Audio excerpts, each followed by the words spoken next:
തൃശ്ശൂരിൽ മുപ്പിളിയിലെ റോഡിൽ കാട്ടാനക്കൂട്ടം ഇറങ്ങി എന്നുള്ളതാണ് ഇന്ന് വന്ന വാർത്ത. പാലപ്പള്ളി ചൊക്കന്ന റോഡിലാണ് അവിടുത്തെ ആശുപത്രിക്ക് സമീപം 1 മണിക്കൂറോളം ഈ കാട്ടാനകൾ നിലയുറപ്പിച്ച് ഭീതി പടർത്തി.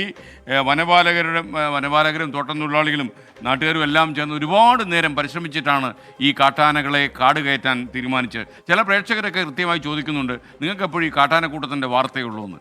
നമ്മളെപ്പോഴും മനസ്സിലാക്കേണ്ട ഒരു കാര്യം, ഈ കാട്ടാനക്കൂട്ടം കടന്നു വരുമോ, വീടിൻ്റെ വാതിൽ ചവിട്ടി പൊളിച്ച് കാട്ടാനക്കൂട്ടം വീട് നശിപ്പിക്കുമോ എന്ന് കരുതി ഉറങ്ങാൻ കഴിയാത്ത നിദ്രാവിഹീനമായ രാവുകൾ ചവിട്ടിത്തള്ളുന്ന ഒരുപാട് ആളുകൾ ഇപ്പോൾ കേരളത്തിലുണ്ട്. അവർക്ക് ഈ വാർത്തയുടെ വില അറിയാം. സൂരജ് സജി തൃശ്ശൂരിൽ നിന്നും നമുക്കൊപ്പം ചേരുകയാണ്. സൂരജ് സജി, ഈ കാട്ടാനക്കൂട്ടം എത്ര മണിക്കൂറിന് ശേഷമാണ് കാട് കയറിയത്?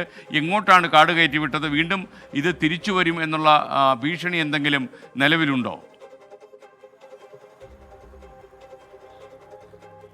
ഈ കാട്ടാന ഭീതിയിൽ കഴിയുന്ന ഒരു നാടാണ് ഈ വരന്തരപ്പള്ളിയും അതുപോലെ തന്നെ ഈ പാലാപ്പള്ളിയും എല്ലാം. ഈ പാലാപ്പള്ളി ചൊക്കന മുപ്പിളി ആശുപത്രിക്ക് സമീപമാണ് ഇന്ന് രാവിലെ 9 മണിയോടുകൂടി കാട്ടാനക്കൂട്ടം ഇറങ്ങുന്നത്. ആ റോഡിനോട് ചേർന്ന് ഈ കാട് പോലെ, അതായത് ഈ മഴ പെയ്തോടുകൂടി വലിയ രീതിയിൽ പുല്ല് വളർന്നു നിൽക്കുന്നുണ്ടായിരുന്നു. ഈ പുല്ല് കഴിച്ചുകൊണ്ട് കാട്ടാനക്കൂട്ടം അവിടെ നിലയുറപ്പിക്കുകയായിരുന്നു. അതിനുശേഷം 11 മണിയോടുകൂടി കാട്ടാനക്കൂട്ടം റോഡിലേക്ക് ഇറങ്ങി 1 മണിക്കൂറിലധികം ഈ പ്രധാന റോഡിൽ കാട്ടാനക്കൂട്ടം നിലയുറപ്പിച്ചു. 4 കാട്ടാനകളാണ് ഉണ്ടായിരുന്നത്. പിന്നീട് ഈ വനംവകുപ്പ് ഉദ്യോഗസ്ഥർ വിവരം അറിഞ്ഞ് അങ്ങോട്ടേക്ക് എത്തി കാട്ടാനയെ തുരത്താൻ ശ്രമിച്ചെങ്കിലും സാധിച്ചില്ല. പിന്നീട് നാട്ടുകാരുടെ സഹായത്തോടു കൂടി 12:45 ഈ കാട്ടാനയെ റോഡിൽ നിന്ന് അരികിലേക്ക് മാറ്റി. പക്ഷേ അവിടെ നിന്നും, അതായത് ഈ ജനവാസ മേഖലയോട് ചേർന്ന മേഖലയിൽ നിന്ന് മടങ്ങാൻ ഈ കാട്ടാനക്കൂട്ടം തയ്യാറായില്ല. 9 മണിക്കാണ് കാട്ടാനക്കൂട്ടം അവിടെ എത്തുന്നത് എന്നുള്ളതാണ് ഏറ്റവും പ്രധാനപ്പെട്ട കാര്യം. പിന്നീട് സന്ധ്യയോടുകൂടിയാണ് ഈ വനപാലകരും അതുപോലെ തന്നെ നാട്ടുകാരും തോട്ടം തൊഴിലാളികളും എല്ലാം ചേർന്ന് നടത്തിയ ശ്രമത്തിന്റെ ഫലമായി ഈ മുപ്പിളിപ്പുഴ കടത്തി ഈ കാട്ടാനക്കൂട്ടത്തെ ഈ മുപ്പിളിപ്പുഴ കടത്തി വിടാൻ സാധിച്ചു. അത്തരത്തിൽ മണിക്കൂറുകൾ നീണ്ട ദൗത്യം, അത്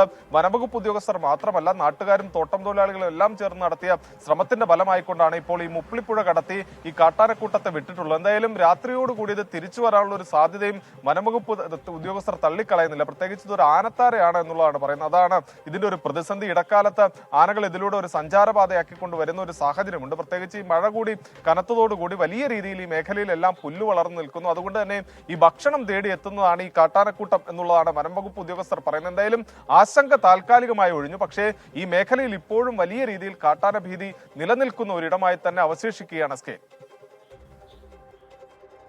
ഓക്കെ, സൂരജ് സജിയാണ് വിവരങ്ങൾ നൽകിയത്. Thank you Suraj Saji.